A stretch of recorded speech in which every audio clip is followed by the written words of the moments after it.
Orang yang rajin tahajud akan mendapatkan 4 keutamaan yang tidak didapatkan oleh orang-orang yang tidak tahajud, sekalipun sholat fardunya begitu khusyuk. Di antum sholat fardu khusyuk, bagus, tapi nggak tahajud, nggak dapat 4 keutamaan itu. Ini sudah saya bahas panjang lebar di pertemuan lalu, saya hanya sebutkan cepat saja. 1, Allah akan mengangkat karir, pekerjaan atau aktivitasnya di tempat yang terbaik. Ya deh, jadi kalau antum misalnya pengusaha atau orang karir di kantor dan sebagainya, itu akan cenderung kemudian ditolong oleh Allah, diangkat ke tempat yang terbaik. Terbaik itu tidak harus puncak yang paling tinggi, direktur tidak misalnya, tapi tempat yang bisa membuat nyaman hidup Anda, sholat bisa nyaman, bergaul juga nyaman, dan tenang kehidupannya. Mungkin level Anda nggak sampai puncak ya direktur utama, mungkin direktur 1, 2 gitu ya, tapi Anda dijauhkan dari hal-hal yang maksiat, dijauhkan. Sholatnya enak, punya ruangan nyaman dan sebagainya. 2, Allah akan bimbing setiap ahli tahajud. Allah akan bimbing sehingga menjalani awal pekerjaannya dengan begitu mudah. Wa rabbi adkhilni mudkhala sidqin. Ya Allah, tolong bimbing saya supaya mengawali pekerjaan dengan cara yang benar. 3, awas hati-hati. Anda memang posisi tinggi, sekarang dapat proyek. Apakah setiap yang dapat proyek menjalani pekerjaannya dengan benar? Belum tentu. Jangan tinggi-tinggi lah.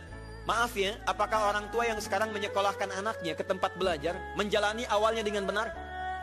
Hati-hati ya Bu ya, Pak. Bapak Ibu menyekolahkan anak dengan awal yang salah, maka memberikan jalan keburukan ketika dia belajar.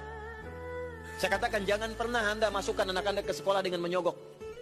Bayar sekian supaya masuk, menyalahi aturan. Kalau awalnya sudah salah, bagaimana anak Anda bisa belajar dengan benar? Mustahil mendapatkan sesuatu yang tidak baik. Yang baik itu mustahil didapatkan. 3, wa akhrijni mukhrajas sidqin. Allah berikan jalan keluar terbaik dari persoalan yang dirasakan. Di ahli tahajud itu setiap punya masalah, bukan nggak dapat masalah ya, bukan tidak bermasalah hidupnya. Dia mendapat ujian juga. Cuman sebelum diuji, diringankan masalahnya. Sehingga seakan-akan gak punya masalah. Padahal sama dengan yang lain. Cuma saat akan dia lalui, Allah ringankan persoalannya sehingga mudah dilalui. Dan yang keempat ini yang hebat.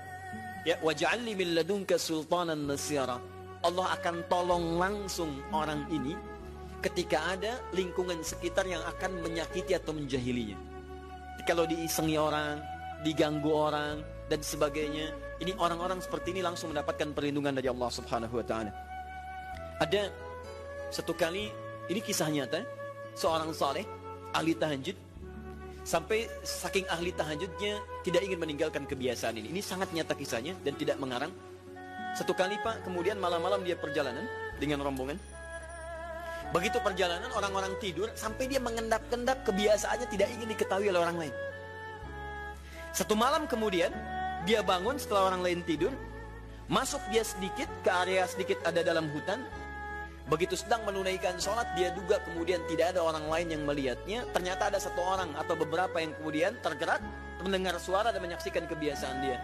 Anda tahu apa yang terjadi? Dan inilah yang disampaikan oleh orang-orang yang melihat itu. Begitu sedang sholat, teman-teman sekalian, tiba-tiba baru bertakbir malamnya, lompatlah dikisahkan seekor harimau di depannya. Dalam keadaan yang sudah lapar. Saya mau tanya pada Bapak Ibu, begitu sholat misalnya Allahu Akbar, tiba-tiba samping ada harimau. Wow. Apa yang dilakukan?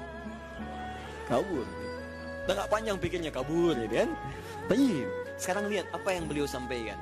Begitu datang harimau itu, perhatikan ahli tahajud ini. Dia ingat dengan janji Allah. Dia ingat dengan janji Allah. Perhatikan baik-baik ya. Kalau Anda sudah punya kebiasaan Qur'ani dalam jiwa Anda, maka ayat itu akan hadir membimbing Anda dalam setiap kesulitan Anda. Apapun itu. Nabi Yusuf dekat dengan Allah. Ketika digoda muncul ayatnya.